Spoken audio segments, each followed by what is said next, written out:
Hey everybody, welcome to the studio. Don't think I've ever filmed in here, but I wanted to address a question that I get asked constantly from YouTube and Facebook and a whole bunch of other places. But the question is, where do I get my maps? Apparently I have these really detailed maps and people just don't know where to look. So I'm going to address that today. But while I was thinking about how to make this video and what I wanted to do in this video, I thought it would be more beneficial to just kind of do a mock trip from start to finish on how I would typically plan a backpacking trip, from scratch. So that's what we're going to do today. So this video is all about how to plan a backpacking trip. So the first thing I do is I am a Reddit user. I waste so much time on Reddit, it's not even funny. If you're not familiar with Reddit, Reddit is an online community. It's like a big giant forum with subreddits, and each subreddit has its own category. For us hikers, you have camping, you have hiking, you have wilderness backpacking, you have ultralight, camping gear, hammocks, hammock camping. You have so many subreddits out there. If you can't find what you're looking for, you're just doing it wrong. So what I'm going to do today is we're going to go to Reddit and I'm going to show you how I plan my trip. Okay, so the first thing, Reddit, is reddit.com. Now, right out of the box, the vanilla Reddit doesn't exactly look like what you're seeing right now. To have some of the special features that I'm going to be talking about in this video, download the plugin called Reddit Enhancement Suite, and you can find it just by typing RES, and it's right here. So you can just add to Chrome, or if you have another browser, you can just add to whatever browser that you currently use. So that'll get you this button right here, this Show Images button. We'll get into this in just a second. But I will find a hiking community, whether it is hiking or wilderness backpacking. But to find a hiking community, all you do is type hiking in, and you're presented with a couple. I have no idea what this is, but so we're just going to click on our hiking. So let's hike it. This is one I frequent often. So we're going to hit Show Images. Now remember, you have to download the Reddit Enhancement Suite to have this. And we're just going to find a picture that someone posted of a recent hiking trip that they did that interests me. Now, this trip looks good, but it's in Colombia, so we're going to keep going down. Again, another trip that looks good, but it's in Switzerland. Switzerland's a little far for me to drive, being in Pittsburgh, Pennsylvania. But this, right here, this is the Dolly Sods. Okay, so I've heard of the Dolly Sods before. It's in West Virginia. It's one state below me, so we're going to check this out. Okay, so we don't have any comments here, so we can't check out the original poster's comments or other comments that people have left for the OP. But we're going to research this. So we're going to type Dolly Sods, and we can see by the Wikipedia that it is in West Virginia. We can take a look at a couple more pictures. Okay, so we see that we have, what is this, Lion's Head, Bear Rocks, Upper Red Creek, and we can just go through the pictures. You can see right here we have a map, and this looks like an area that I would definitely want to go to. So I'll read a little bit about it, the topography, about the trails, the history of the area, how it got its name, the climate and the weather, the flora, the fauna, and recreational things you can do in the area. So after that, I will begin looking up where this place is. So we will go to maps.google.com. We will type Pittsburgh, because that's where I'm at, Pittsburgh, PA, to Dolly Sods, West Virginia. And we can see that it's about 3.5 hours away. And I hate tolls. So what we'll do here is we'll turn tolls off. Cannot stand tolls. And see, it ends up being 3.5 hours away. So that's within driving distance. That's perfect driving distance for me, 3.5 hours. So I think I'll do a 3-day trip to the Dolly Sods. So now let's pull out some Google Map or some maps of the Dolly Sods. So Dolly Sods maps. And if you're using Google, Google has this awesome feature called Google Images. From here you can sort by topography maps, or hiking maps, or campsites, and you can sort by a lot of different things, but let's take a look at this map and this map. So that's a little small, so let's see if we can blow that up a little bit. Oh, there we go. Okay, so we have, looks like a trails map, and on this trails map we have the different trailheads. Okay. And we also have the mileage of each trail, so that's perfect. Let's see what else we got. Okay, and on this, it looks like we have the same map, but it doesn't list the trails necessarily, but this one has yellow dots, and in between the yellow dots it indicates the mileage. So this is exactly what we need. It's a good topography map. So what I'll do is I'll print this map out and this map out because we know these are two great maps. So, for this trip, I think I am going to start at Blackbird Knob. So what we got to do first, before we go any further, is what I like to do is I like to get the driving directions to the actual trailhead to make sure that I can actually find the trailhead. So what we're going to do is we're going to look up Blackbird Knob trailhead directions. Blackbird Knob trailhead driving directions. Perfect. Okay. And we can see that this looks like there's directions right to the trailhead. Okay. Off of 75. Now, let's look at the Dolly Sods map. So you can see that this isn't exactly correct. This, we want, I guess that's traffic route, or whatever kind of route that is, 37. So we need to find 37. So let's go back to our map here and see if we can find, here's 37 right here.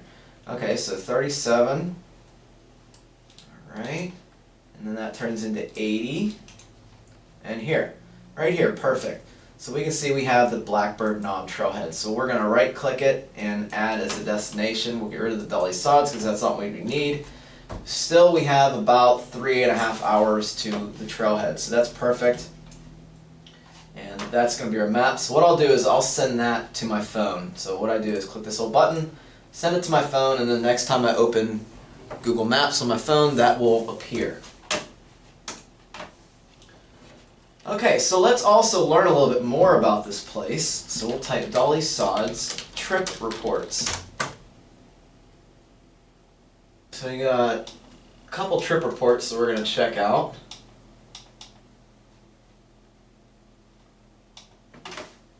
Okay, and here's one from Hammock Forums. That'll be especially interesting because I plan on going hammock camping to the Dolly Sods. Okay, so you can see this guy is walking through here and he posted a blog. He found some blueberries, and I'll read through this and get an idea for the trail, get a feel for the land, get a feel for his experience, and then I'll move on to the next one and the next one. And I'll just basically read as much information as I possibly can, maybe look on the forums, and maybe perhaps even watch some YouTube videos about the Dolly Sods. So let's see. Dolly Sods. Oh, hey look, here's Outdoor Adventures. So we'll start watching the Dolly Sods video. So we will watch the Dolly Sods. Okay, cool stuff. And after that, we will begin planning our trip. So since the other map is a little more detailed and it actually lists the campsites, we're going to use this map. So let's find Blackbird Knob here, which is right here. So I think the first night, since I want to get off work and then go, what I'm going to do is maybe leave work a little early, and we want to get there before dark. So let's see when sunset is. Alright, sunset is at 6:30 and sunrise is at 7:35. Okay, so I need to be there before 6:30 to actually enjoy myself. So let's try, this is the trailhead. So let's get a notepad opened and a calculator open. And we're going to put day 1, day 2, day 3. Okay. And this is where I'll list my mileage. Okay, so you can see from here to this point is 0.97 miles, and then 0.14, 1.1, and we'll just add this. I'm not sure if we're going to do this the first day, but 0.16. Okay, so that's 2.37 miles, and we have 4 chances at a campsite. And since this area seems to be pretty flat right here, we could possibly stealth camp somewhere around this area as well, in case these 4 campsites are taken. So we'll put that in our notepad. 2.37 miles the first day. That's perfect. And since I hike about 2.5 to 3 miles per hour, we know this will take me either between 45 minutes to an hour. So if we get there at 5:30, we'll have plenty of time to set up camp, get on the trail, hike in, find a campsite, set up, and get ready for the first night. Now day 2, 7:35 a.m. So we have the full day to explore. So we're going to clear the calculator, and we're going to start at 0.56, 0.58, 0.18. Now you notice this section doesn't really have a mileage indicator. So we're going to take this, we're just going to say this is about 1 mile, just from looking at it at the map. Okay, and then 1.36, 0.2, 0.91, 0.31, and then we have a campsite that we can camp on off of Blackbird Knob Trail. So I think we can go a little farther than 5 miles. So let's try and shoot for this one on Dobbins Grade, which is another 1.26 miles. Okay, so 6.36 miles. And I think that's good enough for camp. Remember, usually I go longer mileages, but maybe I want to explore some of these trails that day. Do some extra mileage. Maybe even take a look at some of this top area before camp and then come back. So I'm going to leave my options open, but we're going to put at least 6.36 miles to the next camp. Okay, so again, 7:35 a.m. for sunset or sunrise, and we are going to go on Dobbins Grade 1.08, 2.64 to 0.18, see bare rocks, 1.09, 1.21, 1.08, 0.52, 0.51, 0.21, 0.44, and 0.33, and I think it's 0.25. Okay, and that leaves us with 7.54 miles for day 3, which will take us all the way back to the car. So here we have all the mileages, and that's perfect. So we're going to total this up, 6.36, 2.37, and we got a total of 16.27 miles. We'll just say 16.5 miles. So that's a perfect trip. For me, that would be a perfect trip. Now, normally I'm more focused on seeing as much of the place as I possibly can. But, every once in a while I like to take my time and, just kind of add trails as I feel are necessary, or just spend some time at camp just chilling with friends, which is going to be what this trip is about. But this is what I'm going to do. Now, let's say that this trail didn't have mileage indicators like we had right here. We didn't have any mileage indicators right in this section. what we can do is we can print this map out.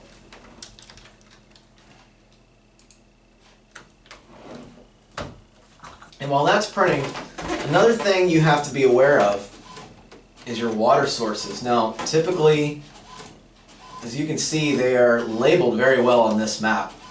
So from here, we're going to hit, we're going to follow a stream here. We're going to follow a stream here. We're going to have no water in this section, but if we need to, we'll be at this stream right here. And then this is following a stream almost the whole way. Again, we're going to hit, we can come down here and possibly get this water. So there are plenty options for water, so you really don't have to worry about water on this trip. But you should be aware of how much water you're carrying and how much water you're going to need per day. So our low on ink, wow, that sucks. But now let me bring you over here and I'll show you how to figure out your mileage if you don't have any mile markers on the map. Now, if you don't have any mile markers on the map, and this does happen a lot, what you can do is you can simply just use a piece of string. For instance, this is Zing It. This is the stuff I use on my guy lines for my hammock. And typically, you will get a little mileage indicator near the bottom of the map. It'll give you, an inches to miles conversion. So what you do is you can lay your map down, and we were going to park right here, and you can basically run this piece of string over top of the trail. See how I'm doing that? And this will give you a rough idea. It's not going to be exact, but it'll get you a rough idea of the trail mileage that you're planning here.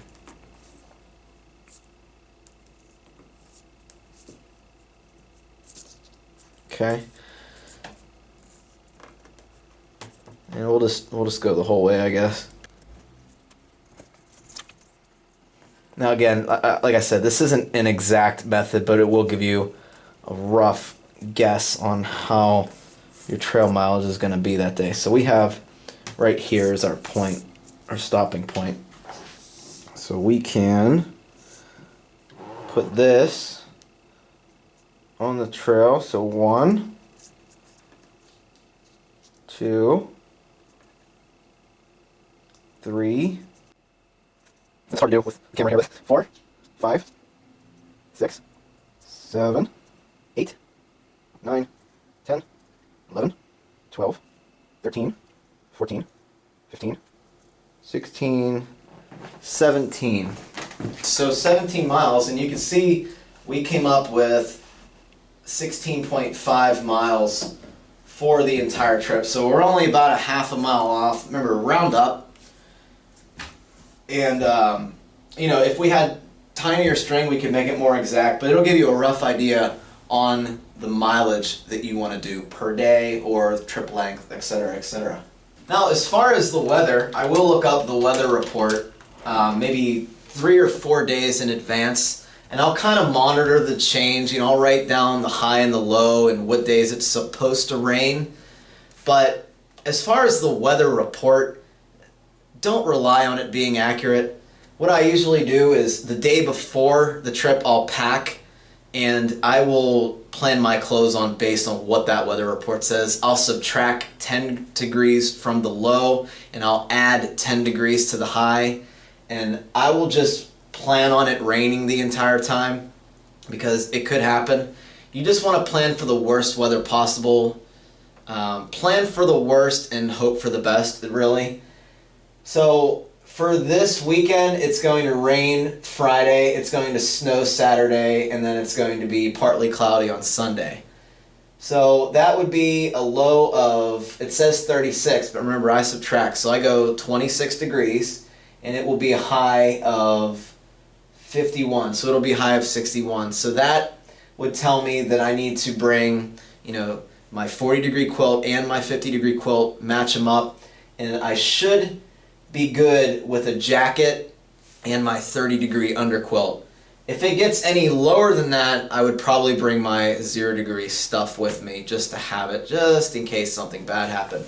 But for the most part, you have to take the weather on a whim, and it's usually not going to be accurate, okay? You can look the day of and get a better idea of your weather, but don't trust it. Make sure you plan accordingly. Definitely subtract 10 degrees and make sure you're safe about it. So with that, guys, I want to thank everybody for watching. I hope this answered your questions on where I get my maps. You know, I use the Google image search for pretty much all of my maps. Sometimes if it's a state park, they'll have printable maps readily available for you. I'll use those. That's just where I get them. It's a very easy thing. And I hope this video helped you guys learn how to plan a little bit, especially for you new people. They're just getting into the hobby. And thanks for watching, and I hope this helps somebody. Enjoy, guys.